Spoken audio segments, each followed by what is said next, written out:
Hello, once again to my live stream. Yeah, crazy thumbnail with my eyes all wide. I wanted to do a video earlier today. It just didn't happen for a number of different reasons. One of which I don't know if I really want to start a flame war. So for right now, that video is on hold. It's not even shot, but I'm still struggling whether I want to put it out there. But this live stream is going to have to do solely with Michigan UFOs and specifically over Lake Huron and stories that I've heard or I've read about or seen documents from the Air Force relating to Michigan and one of my favorite Great Lakes, Lake Huron. And I'll share not my personal story, but my father's personal story about what he saw. And then also, I know earlier in the day, I replied to Jamie both on Twitter and on Facebook about Linda Moulton Howe's Antarctica Navy SEAL. I don't know. Like, the problem with me and a lot of other people is he's not coming out. He's remaining silent in the sense of like he's not showing his credentials. He's not proving that he was in the Navy. Now, Linda says that she could vouch for him. I've reached out to her camp and offered the services of former Navy SEALs, real former Navy SEALs. I'm not trying to boast or brag, but I've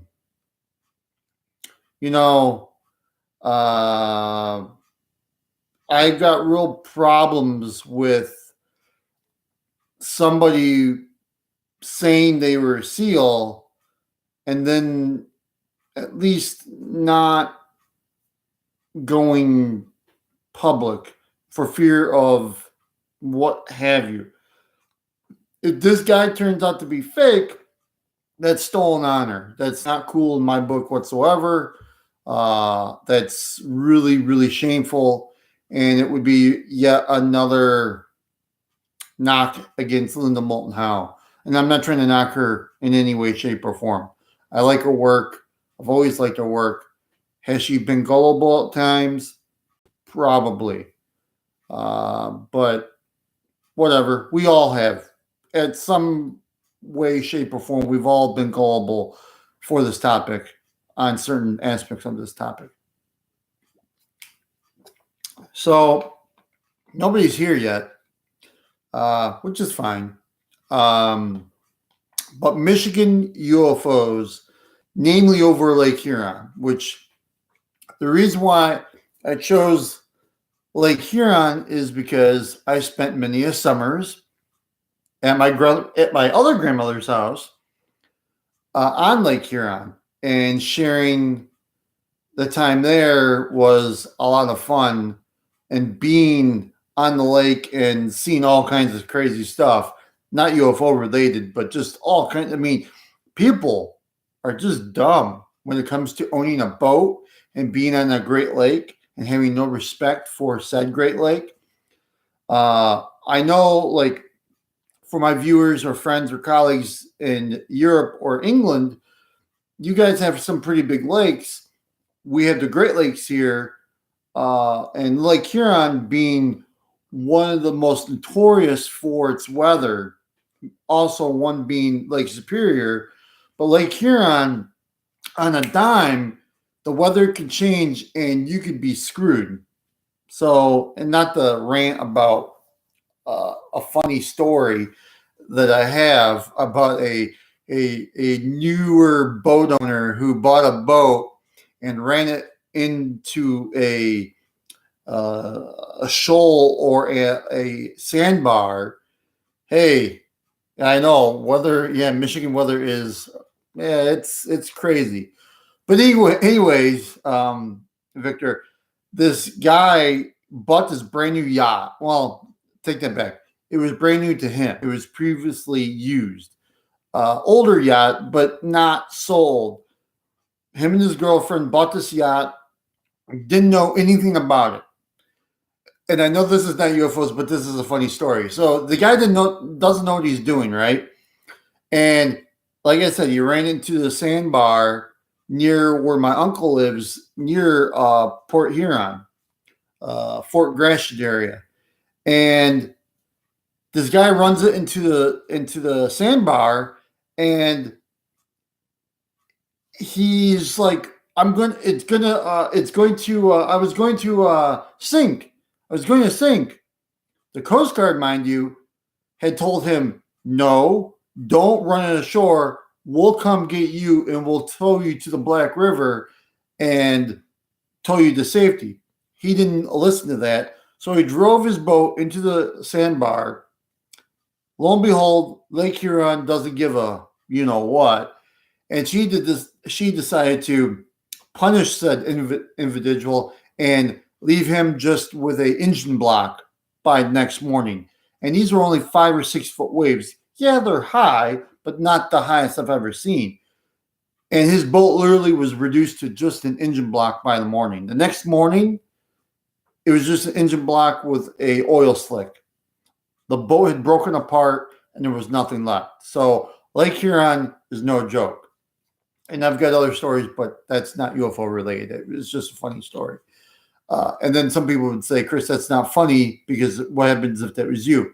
Well, if it was me, I wouldn't be so stupid to run my boat into the sandbar and have it break apart. But I digress. So, UFOs over Michigan, namely over Lake Huron. There's a few stories that stand out. One being Paul Dean and I had gone back and forth via email, and I had asked him, Paul, do you have any documents related to Wart Smith Air Force Base or the Air National Guard base near my house, Selfridge? And he said, yes, let me go look. I've got thousands of documents. Let me go look real quick. He got back to me within like a day or two, and he sent me what he had. And what he had was some pretty crazy stuff. In fact, he sent me 70 pages of documents related to not only just Wart Smith, but also to Selfridge Air National Guard Base. At that time, in the 70s and early 80s, it was Air Force Base, but now it's Air National Guard Base.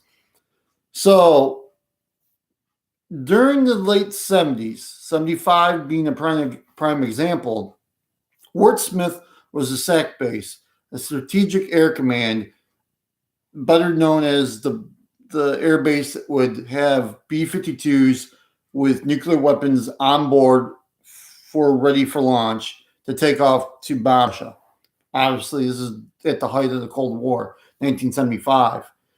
And this was November 10th, 11th, and 12th, I believe. It was over a 3-day period.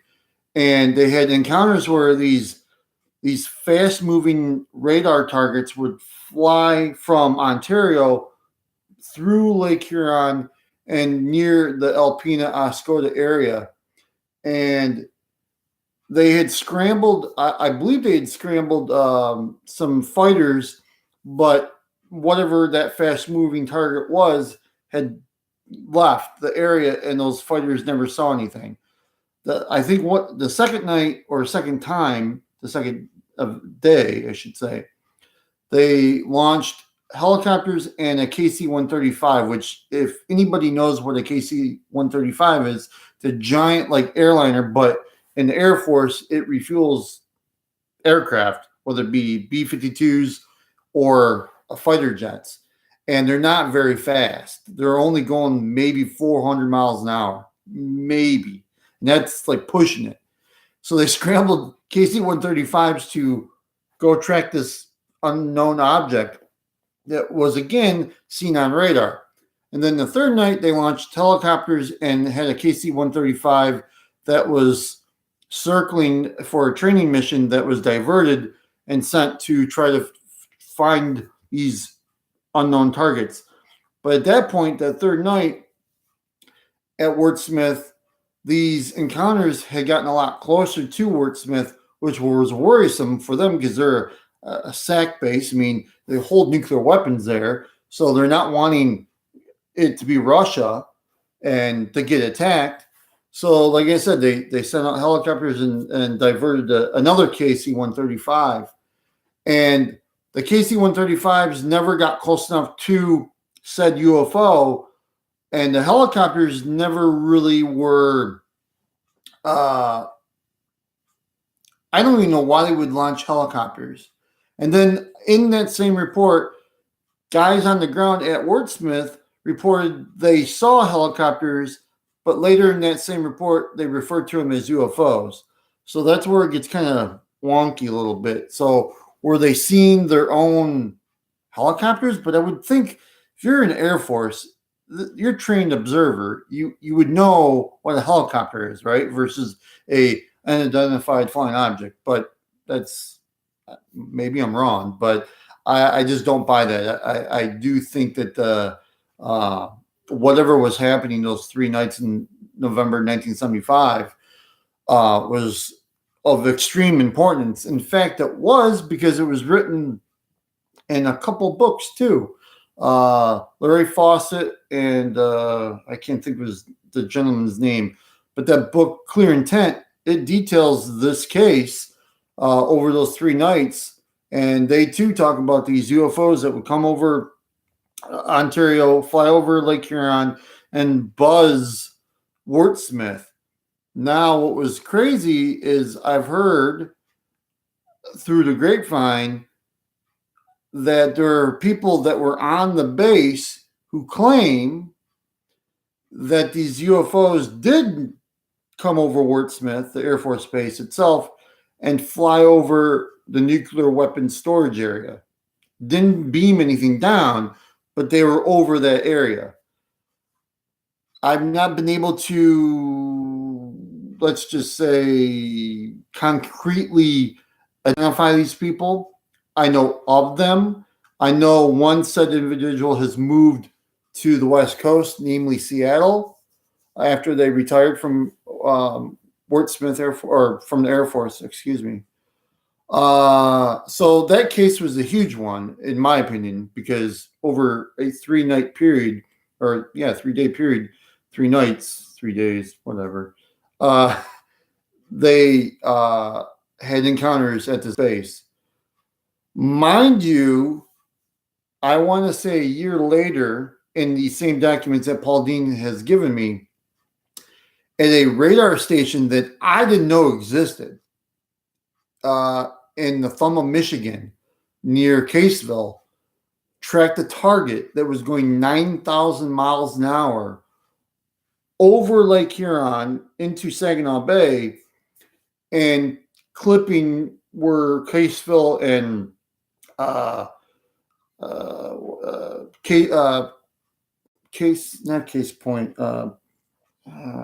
any case, I have a brain fart, so forgive me, Victor. But near Caseville area, they tracked this object. I know that they dispatched Air Force members from Selfridge to Caseville, the Caseville area, and actually interviewed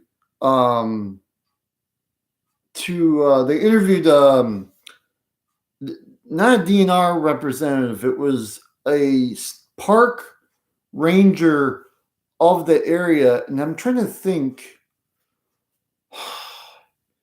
It was a maybe national, so it may have been DNR, but I don't remember them DNR being named specifically in that document. But in any case, the Air Force interviewed this individual who said that he had seen this thing fly over, and nothing more is stated, which is interesting because if you have this fast-moving target, 9,000 miles an hour, and this is 1976, I don't think there's a lot of aircraft that can do that. In fact, I know of none. So it's pretty wild that there was a object tracked from this radar station that I never knew even existed. Um, but that's a pretty wild case. I know of a couple that were camping. It's funny, it's this Alpena area again, that were camping on the lakeshore at a recreational park from the state of Michigan in the 90s. I believe I've been to that park. I can't remember. I just can't remember things. I don't remember the name, but I will get back to whoever watches this if they have the question later on. And again, please forgive me, Victor. But there was a park that this couple and I've been there. You can there's a big spit of land like a peninsula. You could, for all intents and purposes, take your tent and spend the night on this peninsula. And the water, obviously, it's not like an ocean where the high tide is going to come in and you wouldn't be able to be there. The Great Lakes are totally different because there's no tide. So these people spent the night there, and they recall a UFO coming out of the water in that bay near Alpena. And that's not the only people I've heard talk about UFOs coming out of the water near Alpena. I've heard other stories too about that, and just general residents. So it seems to be the area of this part of Michigan, for some reason, is very active. I don't know why, but it seems to be. And I know just from my own personal experiences in that area, my dad had always said that Native Americans said that area was very sacred. And I know that the DNR knows that because there's a state park called Negregon State Park, which again, you could camp there. It's a hell of a ride to get there. You need a four-wheel drive vehicle to get there, right? And again, I love camping and backpacking, and this was a little known site, and it still is very little known by many people. But I was there in 2013 with my brother-in-law and my other brother-in-law. They're both brothers, and we spent time there. And we talked to some people that had seen some weird things too. So yeah, it just seems to be a hotbed over there. And the reason why I picked Lake Huron is because I know the most about it, and I know enough UFO stuff that I could do a live stream. So then there's the case of going back to this couple that saw this UFO come out of the water. They didn't know what to do with it. Like, they didn't know what to think. They thought they were, going crazy, but it turns out, no, they're not. They're just, I guess it's a everyday, well, I shouldn't say everyday occurrence, but it is prone to happen there. Since Victor, you're the only one here, I'll share my father's story now. And again, I was not there. I was 5 or 6 years old. I want to say I was 5 or 6, maybe 7, but I want to say 5 or 6. So it happened in either 1985 or 1986. So it was my father and his brother-in-law were staying at my grandparents', his mom's summer cottage on Lake Huron near the Fort Gratiot area where his twin brother lives currently. And it's not the same house. It's further down M25 there. But in any case, my dad and his brother-in-law, they're sitting in the gazebo. It's facing the water, so you can see the horizon. There's no obstruction whatsoever. You can see for 180 degrees. There's nothing. It's just Lake Huron. And you could see pretty far down the right, which would be towards Port Huron and towards Sarnia if you're going onto the Canadian side. And so my dad and his brother-in-law noticed a white light coming from the right-hand side and moving to the left. So it was moving past my dad, my twin dad, my dad's twin brother's house. I can't talk. And coming down slowly in front of like where there's some shallows there. It doesn't get really deep, at least not during that time. There was lots of sandbars. So this light was going along the shore. It was not coming, it wasn't out far. It was in close. So they watched this light come in and come from the right side. And slowly it got to maybe 4 or 5 houses away. And the best that my dad had described this, and his story stayed consistent during this entire time that I knew him. He passed away in 2005, but he never changed his story. He always stuck to the same stuff. And my uncle said the same thing. His story has never changed either. They saw this bright white light, no noise whatsoever, no noise of an engine, jet engine, no engine noise of a helicopter, no whooping, whoop, whoop, whoop, whoop. Just silent, but bright as can be. And it was so bright, it lit up the space like it was daytime. And it slowly came to where they were in the gazebo. Now they were leaving the gazebo and going towards the beach. And it was right in front of them. And my dad maintains that if he wanted to, he could have picked up a rock and threw it out at it and probably hit it because it was that close. At that point, they didn't freak out, but they weren't like overjoyed that this was happening. My dad remembers telling my brother-in-law, just don't flash your lighter, don't flash a light, don't do anything that would make it aware of them. I don't know why he would do that or say that, but no, whatever. So it's right in front of them, and it slowly starts to drift now towards the left, towards Lexington, and all of a sudden the light starts, instead of being just a constant white light, and they never could see like a solid object. They never saw structure to this craft. It was just a bright white light, and it lit up the whole area like it was daytime. But once it moved past, it changed in its pattern of behavior. It blinked out and then blinked back on, and then it started shooting light beneath it into the water every maybe 50 or 60 yards. And then slowly would do that, and it went towards Lexington, which is from where their house was to Lexington's about 10 miles,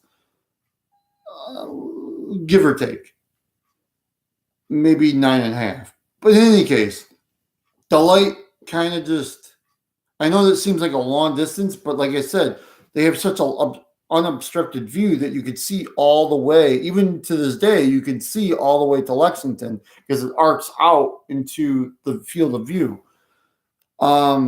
So the light would shine this light into the water, and then all of a sudden it just blinked out, and then it appeared literally right near where Lexington would be. And they just were like, okay, that's weird.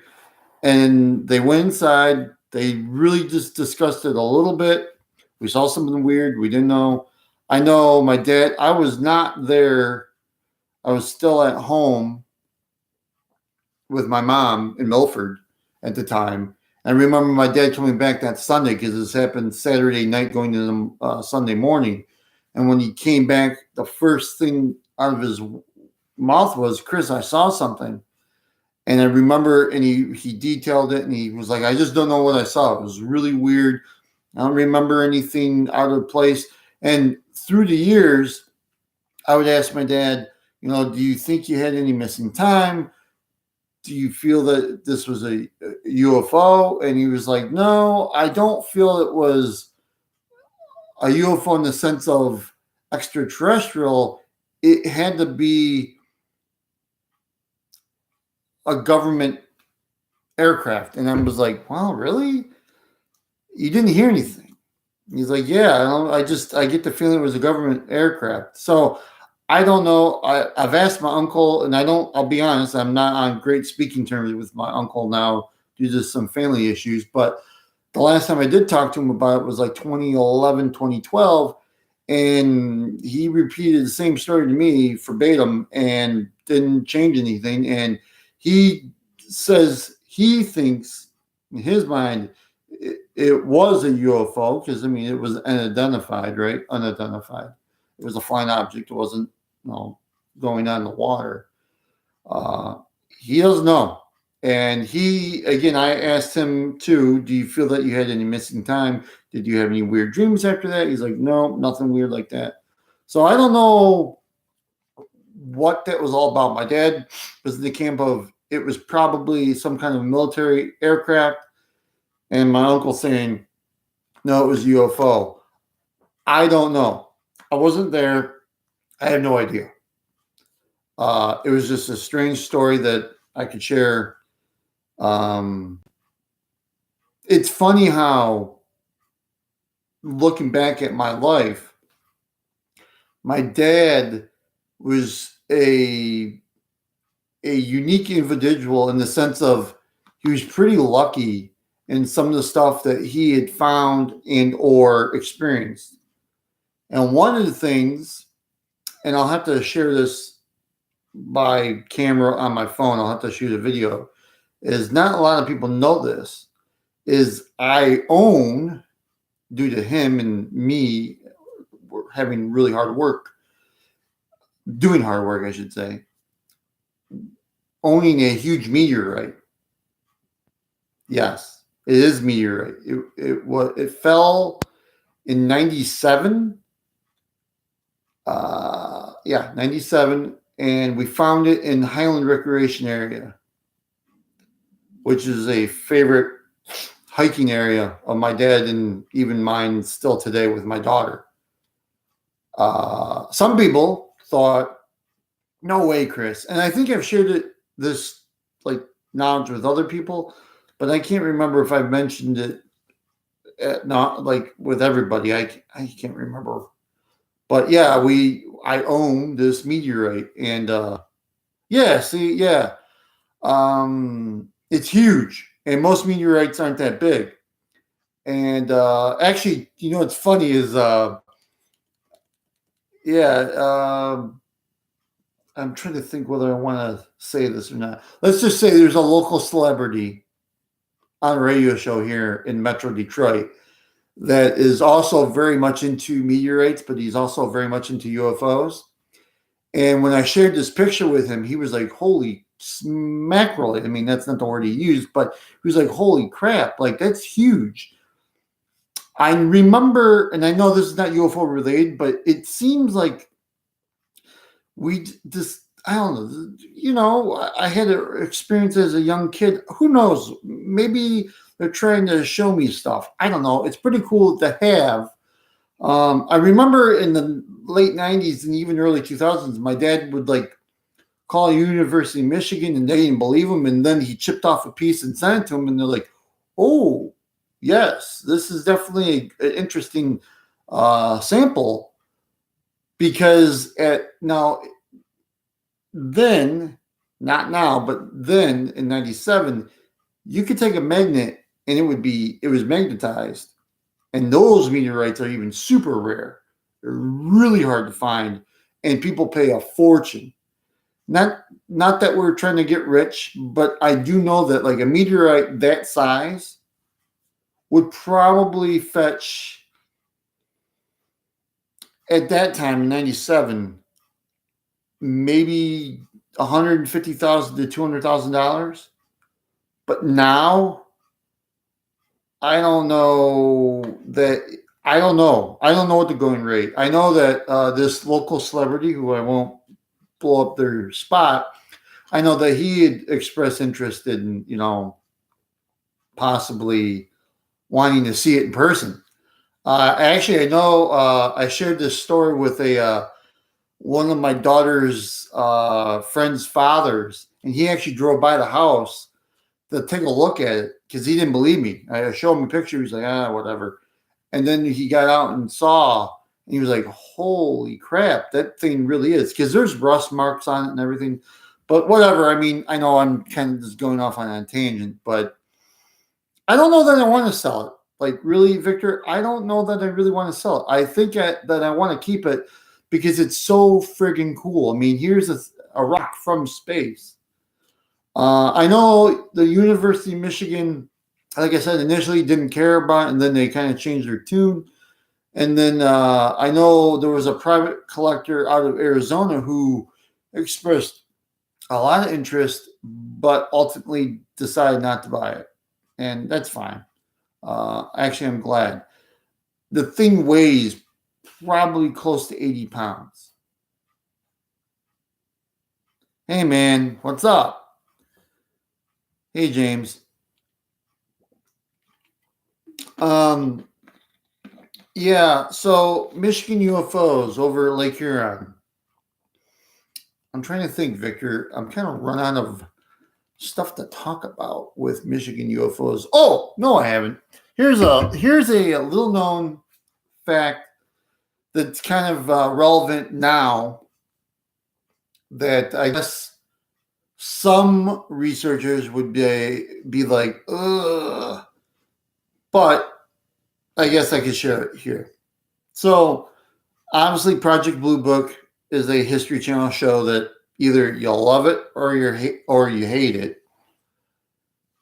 And how that relates to the story I'm going to share is the swamp gas incident that Dr. Hynek pronounced in the Hillsdale area in the 60s. There's some unknown stuff about that case that I've dug up and presented to people. Namely, I'm not going to blow up his spot, but there's a certain researcher, UFO researcher, who's written a book, and I kind of, at this conference in 2016, I showed him and he didn't really care. He was like, well, I've never heard of that, so it must not be true. But the source is coming from, actually two sources, coming from Leonard Stringfield, who I know some people would say, oh, Leonard Stringfield, ugh, because he dealt with a lot of unverified sources, military sources, albeit that. But I feel his work is really good. I really do. I like it, Leonard Stringfield's work. And one of the status reports for Leonard Stringfield, he recounts a story of an Air Force officer at Selfridge Air Force Base during the time of the whole, what those people saw, and relates a really crazy story that I found backed up by another researcher from the 60s and early 70s. But again, a lot of researchers don't want to touch this with a 20-foot pole because there's no way to verify it. And I actually have asked Paul Dean to kind of look into it, but obviously he's got bigger fish to fry, and there's no connection to him really wanting to do this. And I love Paul Dean, but I get it. He's busy. We're all busy. We do this because we love it. So anyways, so that family has that UFO, the all famous Hillsdale encounter, but the family were famously, Dr. Hynek claimed that, or coined the term swamp gas. What people don't realize is that UFO that was messing with these people, the house and in the swamp, the Air Force tried to recover. Okay. I know some people would say, oh, Chris, it's cringeworthy, but it's true. They sent out a helicopter from Selfridge, that's 12 miles away from my house, to recover this UFO that was, I guess, in distress. It couldn't get going and finally solved its issue. I don't know what was going on with it. I have no idea. But they dispatched this helicopter to retrieve this UFO because they thought it was going to just end up staying there. So they were like, ooh, we're going to take it. And I know that in this same status report from Leonard Stringfield, He also details some sheriff's deputies that were commandeered by the Air Force to block this road. So when the helicopter did retrieve this UFO, they would close it so the public couldn't see. And what's really interesting is some of the same tactics that are in the whole Psalm 101 document that a lot of people don't like and they don't trust. They don't find it to be true. A lot of those tactics were used in this incident where they tried to retrieve this UFO with this helicopter. I don't feel that they cut the power in that area because there wasn't a lot of people living in that area in the mid 1960s. But this UFO that had trouble, they were very close to taking it and retrieving it. And it would have been a whole thing. Like it didn't crash. It came here, had trouble, and for whatever reason, it worked itself out, these issues out, and it left. But all this is in Leonard Stringfield's work in one of the status reports. And again, forgive me, I don't remember exactly what status report it was, but it is in there. And I know that you could probably go online and see those reports for yourself, because I do. I'm quite a. I want to say somebody put them out on the internet for free. Whatever. I mean, I don't know. I mean, that's cool, but it's not cool. But whatever. You could go find that stuff, and you could certainly see what I'm talking about. I just found that very interesting that they tried to recover this UFO that was intact, that hadn't crashed, and that kind of Hynek passed off as swamp gas. So that there's that. And again, I'm really bad with I want to say it was 1963. Don't hold me to that though, internet. I think it was 1963. And then there was another Michigan UFO crash, supposedly, that happened in 1975 near Monroe. Now, this doesn't have to do with, obviously, Lake Huron, and nor did the last story that I shared. But, again, this comes from the Leonard Stringfield status reports. But that crash, there's not a lot of evidence to support the claim. I know that the UFO researcher Jerome Clark had looked into it, and also Kevin Randall had looked into it. Kevin Randall maintains it was all a forgive me, I don't want to say he thought it was a publicity stunt for David Bowie, who was on tour in Michigan during that time. But I want to say he tried to link those two. That David Bowie's press people had put it out in the public sphere. Mind you, this is 1975, so there's no internet. But this publicist put it out there that there's this UFO crash. I don't see any evidence that there really was a crash, but it is interesting that Kevin Randall went looking, Jerome Clark went looking, and then even Leonard Stringfield had put it in the status report, but there was no good evidence. It just gave a very vague location and really didn't talk about any retrieval aspects.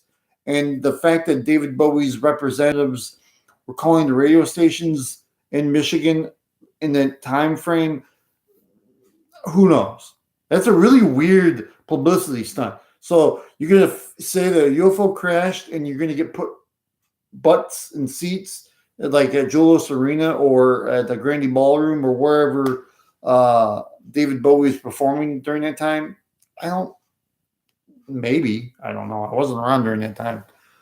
So, yeah, he was. It's true. I mean, he was definitely a strange fellow. And I think he possibly, he was into pretending he was an alien. I mean, he's got the whole shtick going on. So who knows? Maybe. maybe I should do a little more digging on to as to the time frame. Maybe he was into that topic of aliens during that time, and he thought, "Hey, this would be a good idea to self promote, and I'll fake an alien crash." Or maybe what he was thinking is maybe he had crashed in Michigan, and that was the UFO crash. I don't know, but I just thought that was very interesting. It's kind of like the UFO case in Ohio, that there was a gunfight with aliens. I'm not making this up. There's also in Leonard Stringfield's status reports, and there's actually a lot of evidence to point in that direction. Ohio's got some crazy cases going on down there. Not to mention their state's really boring to drive through. Only maybe Victor could attest to that, but it's really boring.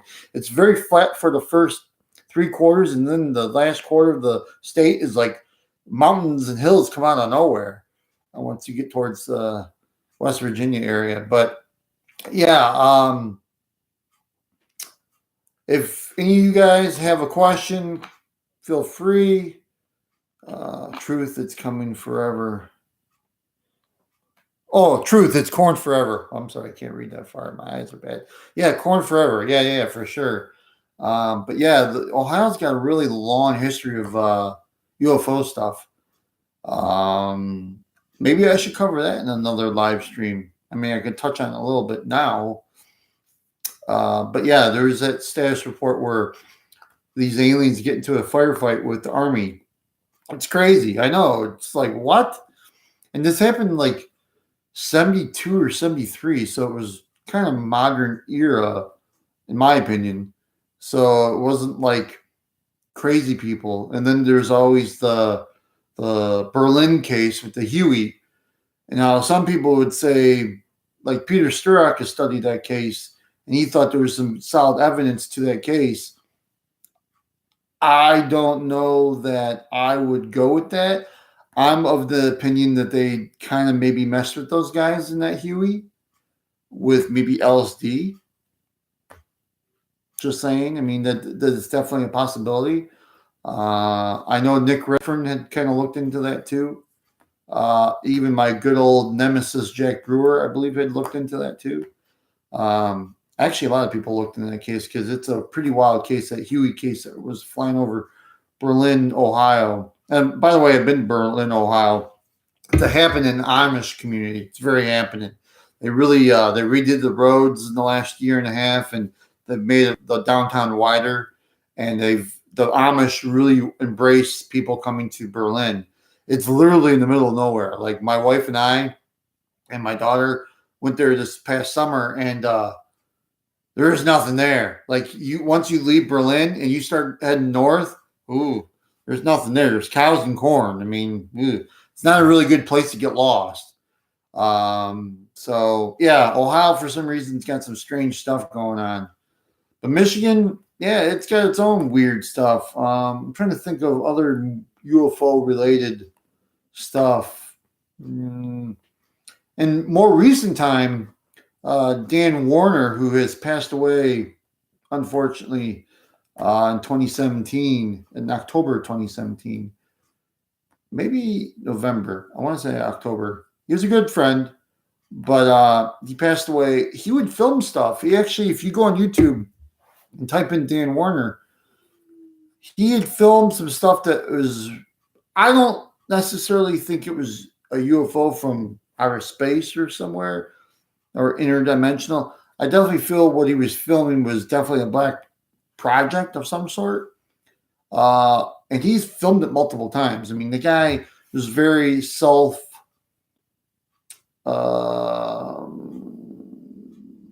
the word I'm looking for? He had wealth. Okay. He wasn't like a multimillionaire, but he had definitely wealth, and he could definitely spend money on high-tech equipment. So he'd filmed some things, and I remember seeing one of his videos from MUFON, because he was big into MUFON. Then he kind of steered away, but he had filmed this triangular craft over first Auburn Hills, and then the second time was over Rochester, which is right down the road. I mean, maybe 5, 6 miles away. We had planned, Dan and I had planned in the fall of 2017, and again, he passed away from a heart attack.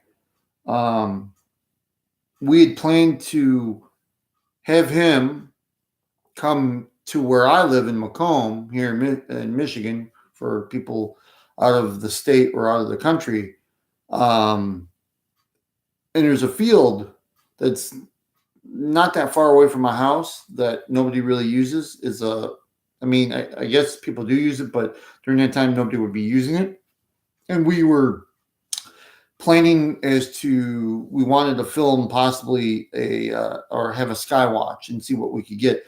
Because it's funny, the year that we moved here into this house in 2014, there was a sighting on 24 Mile Road, the main road that I live on, maybe 3 miles down the road on 24 Mile Road, where somebody saw a black triangle, maybe at 300 feet. I mean, clear as day. There was this dusk though. And again, it was a MUFON report. So, I don't think somebody would want to be lying about that. People over here generally don't strike me as a bunch of liars, especially with the UFO topic. Like in my interactions with the community here, they only care about like silly stuff, So I don't think anybody is really wanting to get rich from this or just go out of their way to Michigan MUFON as a joke. It is.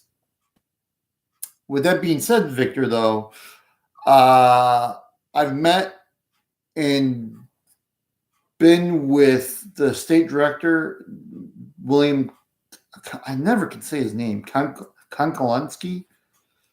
He's a good dude. He invited me to a interesting dinner. He's a nice guy. I remember a very interesting conversation I had with him. And yeah, it was 2016. So it was right before the election.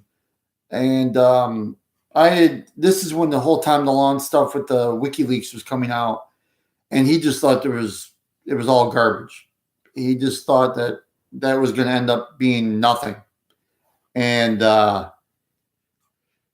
let's just say he's had to eat a little bit of crow, a little bit. I'm not trying to bash him.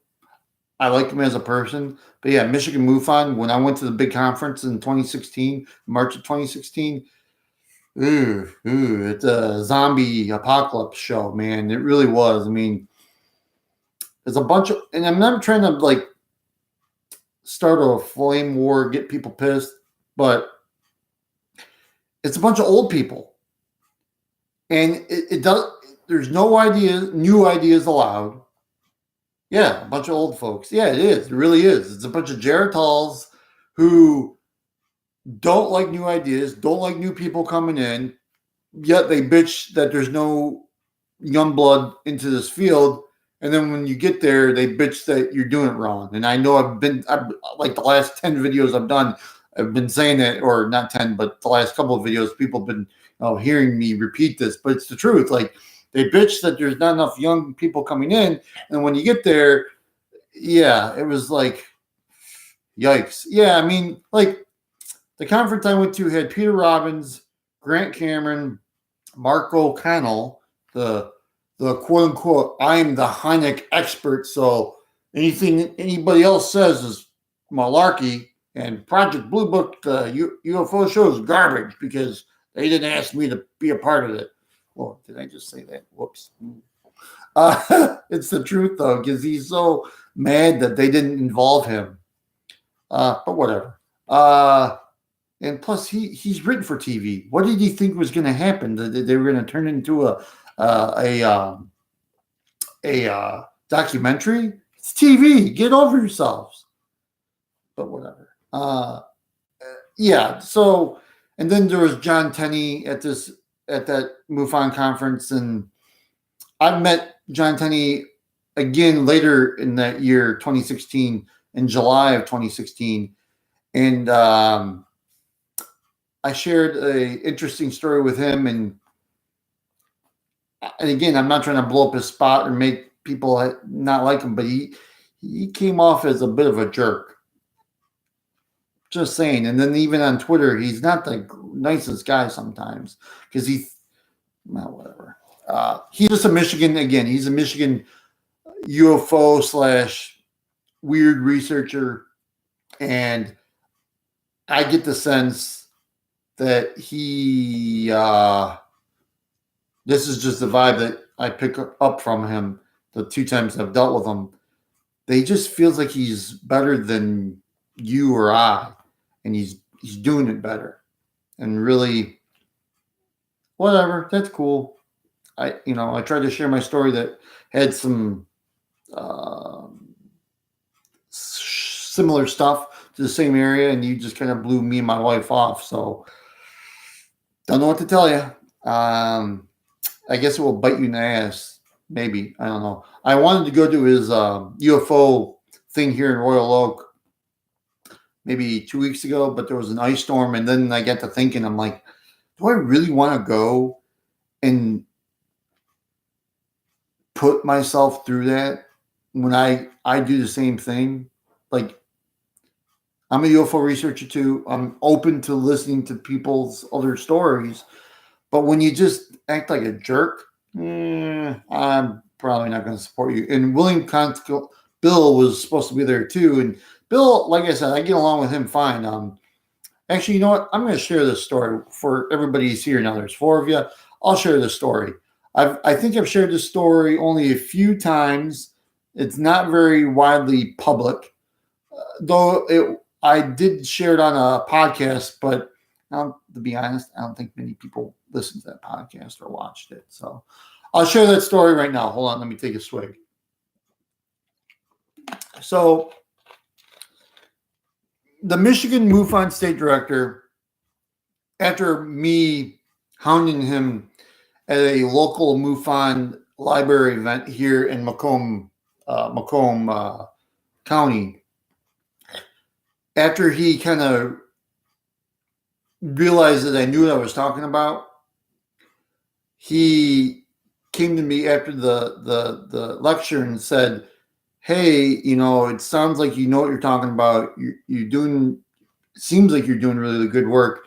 And at that point, it was the second time I had interacted with him. And I guess he finally felt more comfortable. So lo and behold, I'm at work one day at the hospital, and on my phone comes up on Facebook Messenger, hey, Chris, this is Bill. I want you to join me and a few other people at this restaurant near Flint in Burke, Michigan. And we're just going to talk shop and UFOs, and I would like you to join. I was like, okay. So I debated back and forth. Do I want to go? Do I not want to go? And my wife at the time was like, Chris, just go. This was October, late October. This is right before the election of 2016. That's how I can remember it. So I go there. I get to this restaurant. So it's myself, the state director sitting, the Michigan state director of MUFON sitting to the left of me. To the right of me, there's a scientist from a local university. I don't remember off the top of my head what one, but he was a scientist, a professor, but scientist too. Across from him was Dan Warner. That's how I got introduced to Dan Warner. And across from me was a remote viewer who was very soft-spoken, very intelligent, very articulate, very well put together. And he just seemed like a good guy. And then at the head of the table, basically we're forming a U. At the head of the table was this guy named Ray Skamansky. And maybe you know who Ray is, maybe you don't.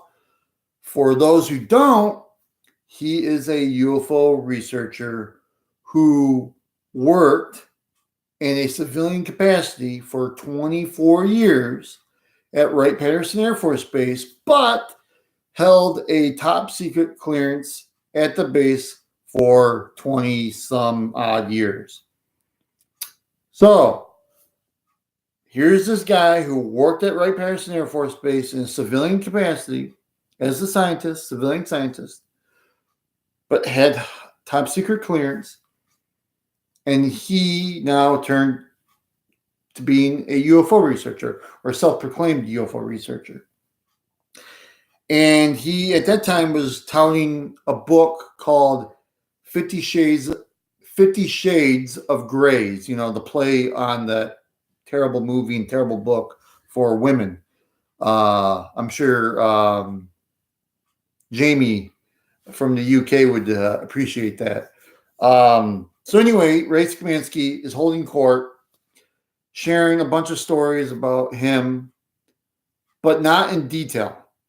He would talk about his experiences, but not in great detail. And whenever asked about anything, really, he just was negative on everything. It was the weirdest thing. So, again, this is right when WikiLeaks was happening, and the whole time the lawn stuff with John Podesta was leaking out. And again, I'd already gotten William, the Michigan State Director, to kind of change his tune. That there was some stuff to this. So Ray was like, no, that's just, the whole DeLon thing's garbage. There's nothing that's going to come from it, and it's just garbage. I'm like, well, Ray, it's not garbage because there's all these people in these emails, Robert Weiss, McCaslin, Carey. These are Air Force people. And McCaslin, you should know, because he worked at Wright-Patterson Air Force Base. So I asked him, did you, in your 20 plus years at the base, ever run across General McCaslin? Oh, I don't know a name by that. I never heard of a guy like that. Now, mind you, General McCaslin was, I think, a 3-star general in the Air Force, so a pretty high guy up. And I'm sorry, but if you're at that base for 20 plus years, and he was at base, I want to say McCaslin was at that base for 11 years, you would have at least heard the name. At least, right? Skamansky claimed, oh, my thing just toppled over. Skamansky claimed that he had never heard, whatever. He had never heard, forget that thing. He had never heard of the name McCaslin. So I was like, okay, whatever, that's cool. And then he kind of did this on his own. The Michigan State Director, the guy sitting next to me, to the left of me, didn't sanction this, but Skamansky just kind of started this. He went around to everybody and asked, what is your connection to the topic? So then we shared all our stories. So we shared a bunch of what got us into this topic. I shared my experience at a very young age with the group and Ray, and the scientist that worked at a local university. It shared he had some missing time on the West Coast in the 60s, I want to say, late 60s. And he didn't know what to do with it. And he had woken up the next morning with a MP waking him up and saying to him, sir, you're going to have to leave this area. There's a military exercise going on. And again, I don't know what happened to the guy. I don't know whether he was abducted or what. I'm just telling you what he told the group. Then there was Dan Warner, who shared some crazy stuff. And obviously he was talking about the stuff he was filming during the time. And he also had shared this really awesome thing that happened to him. So Dan was flying to Florida, I want to say in the mid-90s, and it was a thunderstorm, and they were descending. And he said he looked out to over the wing because he had a window seat, and when the lightning flashed near where the plane was, he could see a UFO that was maybe less than a mile away from where the airplane was. It lit up like it was daytime. And he was like, "Oh my God, that's crazy. That's awesome." And that's what got him started on this whole path, as he'd seen it as a passenger on this airline flight during the mid 90s, I want to say, for a business trip down to Florida. The remote viewer had some interesting stories because he had worked with some of the best remote viewers that the government had put out. And he had a very philosophical approach to this phenomenon. And he wasn't so much they're aliens, but I wouldn't say he was the love and light crowd, but he just didn't have they're the grays from coming here from Zeta Reticuli opinion.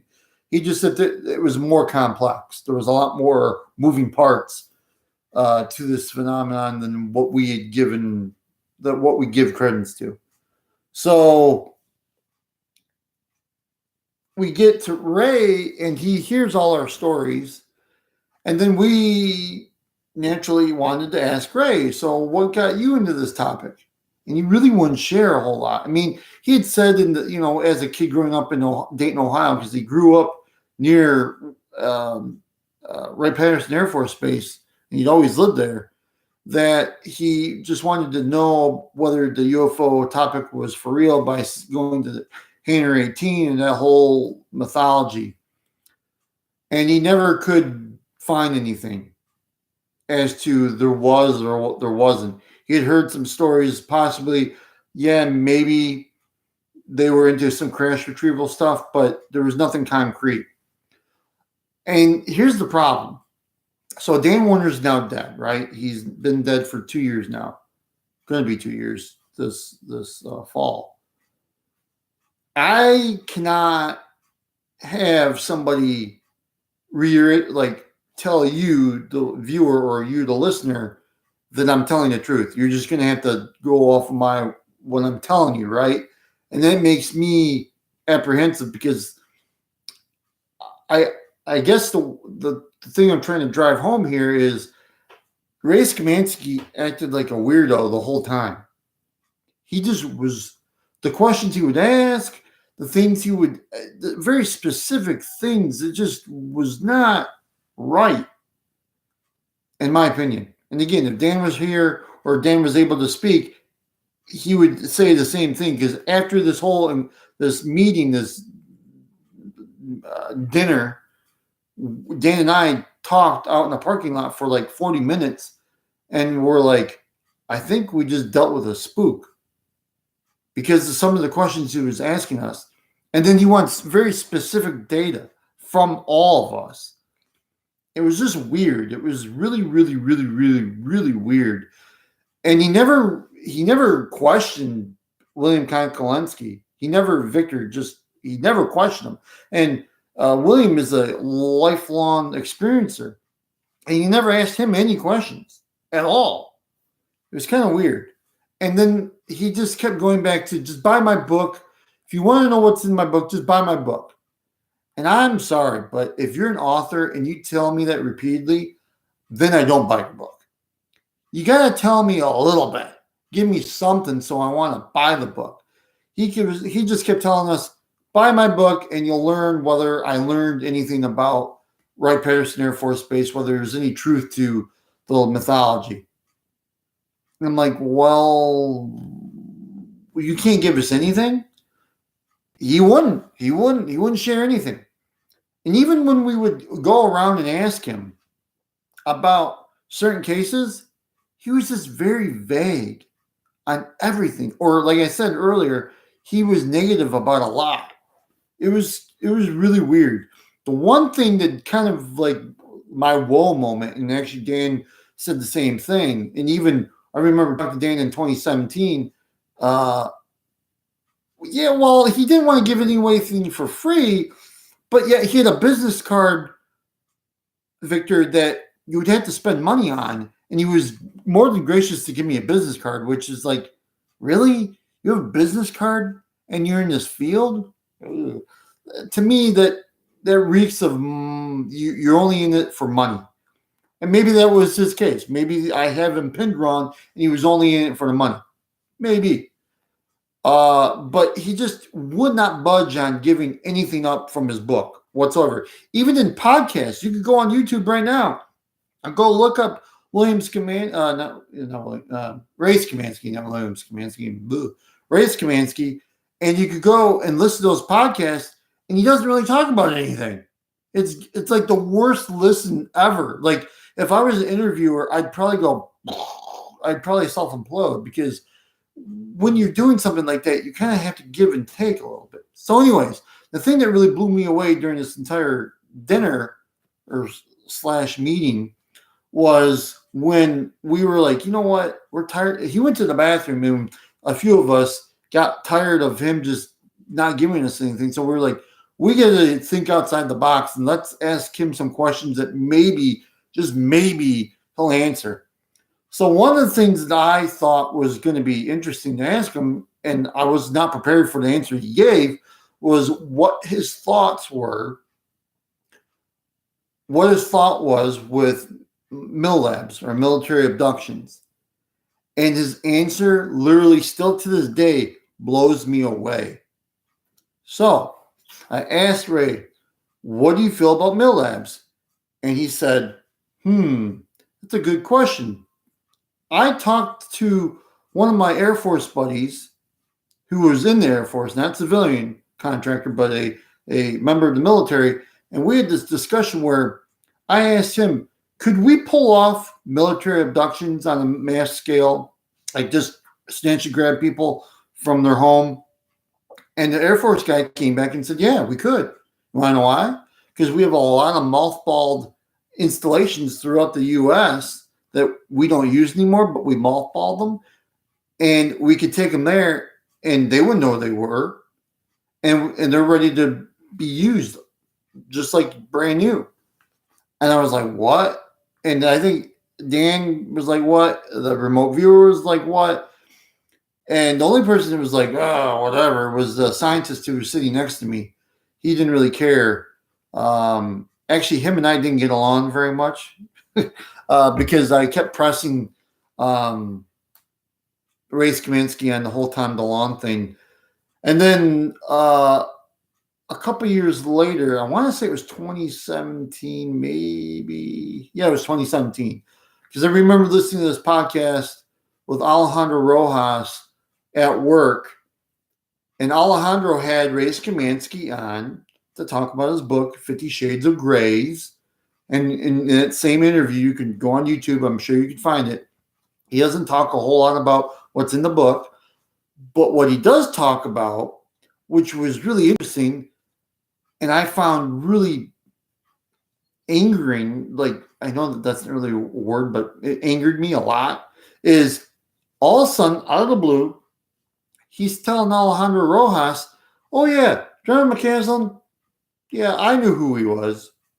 I was aware who he was. I'm like, what the fudge? You sat with me a year ago and you told me you didn't know who the dude was, and now you're changing your tune? So then I reached out to Alejandro and I said, hey, obviously at that time, Dan wasn't dead, but I was like, there's no, I guess if you could get Dan and I to like talk about this, maybe Alejandro, you could listen to this, but he's changing his tune, man. He's not telling the truth. And then I know of a researcher in the secret ATIP group, which is now just a closed ATIP group.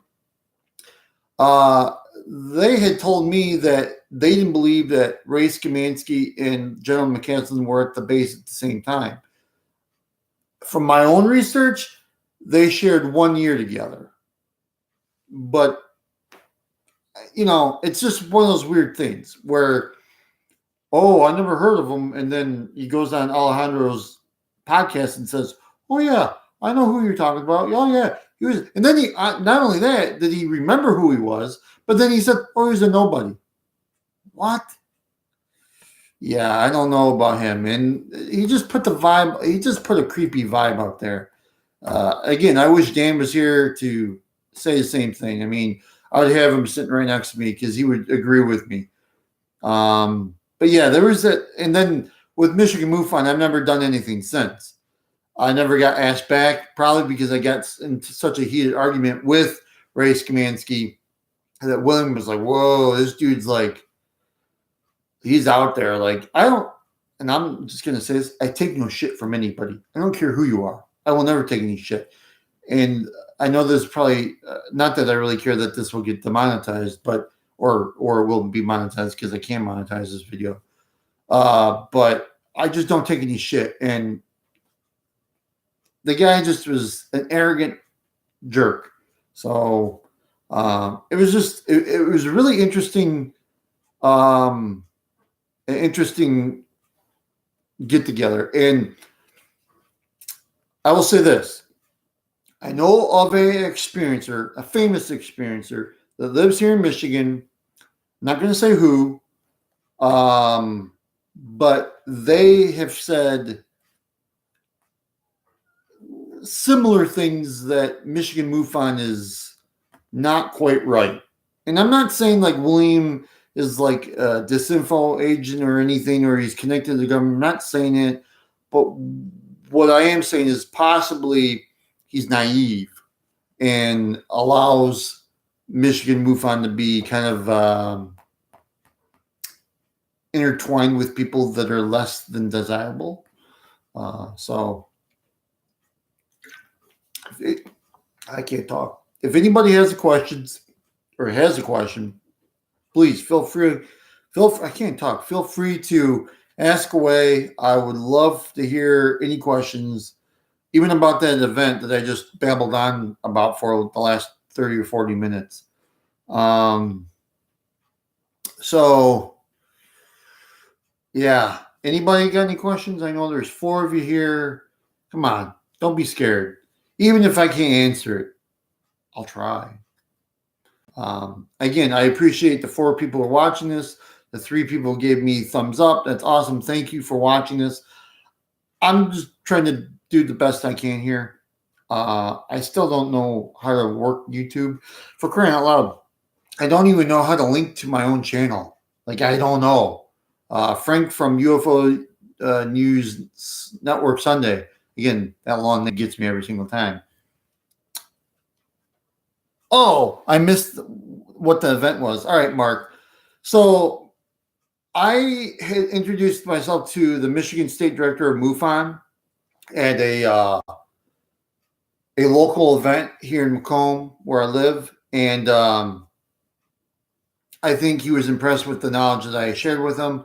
So he invited me to a under the radar kind of get together with a sitting to the right of me was a local scientist / professor at a local university.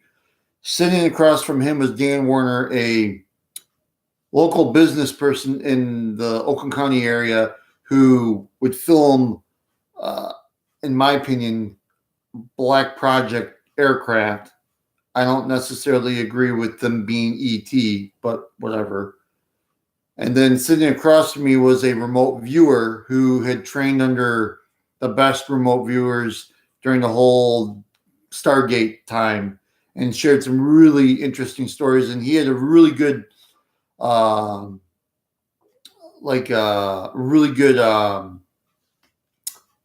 thought process when it comes to this.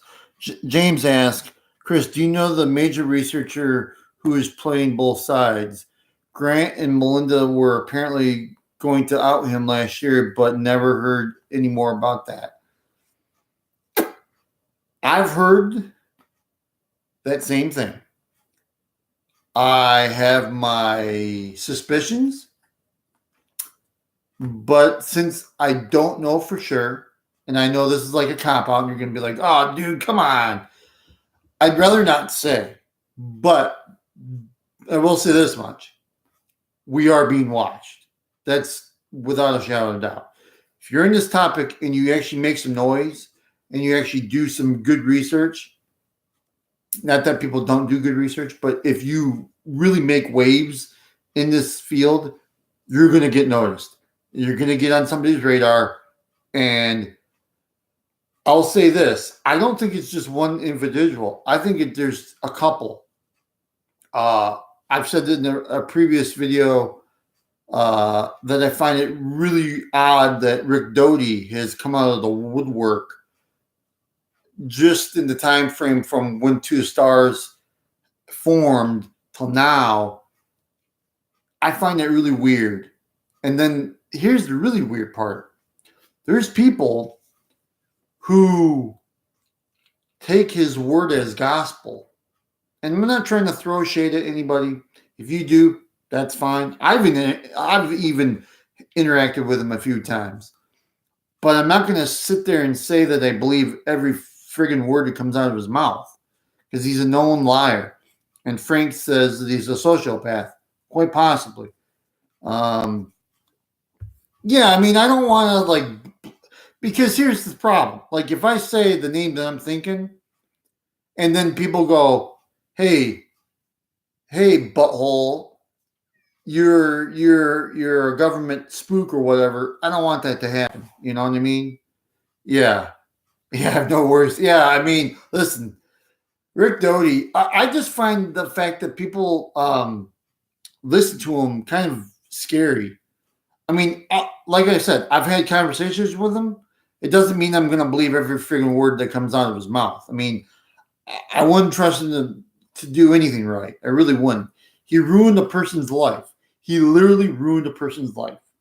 He got them to commit basically suicide, but over a long time period, you know? So, and Paul Benowitz, they messed with him badly. I mean, badly.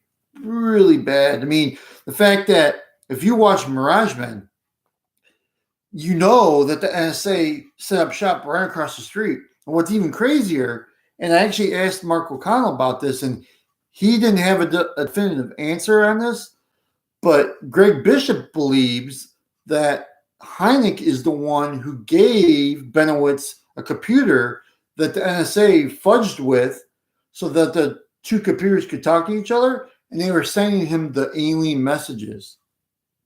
But again, Bishop couldn't really concretely say for sure, but Mark O'Connell, he didn't know, and he didn't really want, he kind of skirted around the question when I first asked it, and I think he was like, oh my God, like somebody asked a really hard question. Like, it was on a Facebook Live thing, like right after his book had come out. And he actually got back to me afterwards. Like, he came to me like an hour or two afterwards and like messaged me and was like, Chris, like, really good question, but like where's that coming from? So then I said, you know, Greg Bishop had said that. Again, that's some next level shit. I mean, when you are having a national intelligence agency put a computer across the street, and then you get a UFO guy who's still, and again, I think Greg Bishop has confirmed this, that he was still working for the Air Force. Hynek was still working for the Air Force at that time, and brought Paul Benowitz's computer and said it was a gift, and then the two computers would talk to each other. That just shows you there was like maybe the late 70s or early 80s. That goes to show you what kind of technology they had. I mean, I hate to go back to this, and you know, Richard Dolan always had said that he had spoke to a government CIA scientist who had said they had the computing power in the 1960s of what we had in the 1990s. And that's a 30-year leap. So definitely, I mean, that's crazy. I mean, when you have unlimited fundage, you could do a lot of stuff, right? So, and probably ATIP is no different. They probably definitely had some projects in there that they, the $22 million is just like, it probably paid for the cover letter probably. Again, if anybody has any questions, feel free to ask away. I'll probably get out of here in a little bit. Maybe we'll go for another 15 or 20 minutes. But yeah, as far as Michigan UFOs, I don't really have any other stuff that's come to my mind other than, again, this is this is coming from my dad. He had seen the Kecksburg UFO fly over Detroit when it made that right hand turn, excuse me, over Detroit and then flew south. He remembers that. But again, it's weird on how my dad always had these UFO events. And I know some people would say, well, Chris, maybe there's your correlation right there to why you had your experience as a kid. Maybe. I have a sneaking suspicion my dad did have contact. Okay. I'm just going to say that right here, right now, just by some of the stuff that some of my relatives have shared with me. Yeah, I mean, my mom definitely not had any experiences. No. In fact, my mom was the complete opposite. Like, she was very religious. She didn't care for this topic ever. I remember my dad and I would talk about this topic, and my mom would be always like, that's stupid stuff. Like, and I love her dearly, and she died in 2010, and I remember even having a conversation in 2009 with her about UFOs, and she was like, no, they're not real. Again, religion played a big part in that. But my dad, it was weird. Like, he'd always have, like I said, he had the encounter in the 1980s. He had the Kecksburg UFO. He remembers that like it was yesterday. And sadly, he died in 2005. But it just is weird. And he always, as a kid, had a decent UFO library. Not crazy like mine is, but he had a decent amount of books. And I remember, oh God, I wish I could go back and get this book. It pisses me off to think that I held it in my hands like numerous times.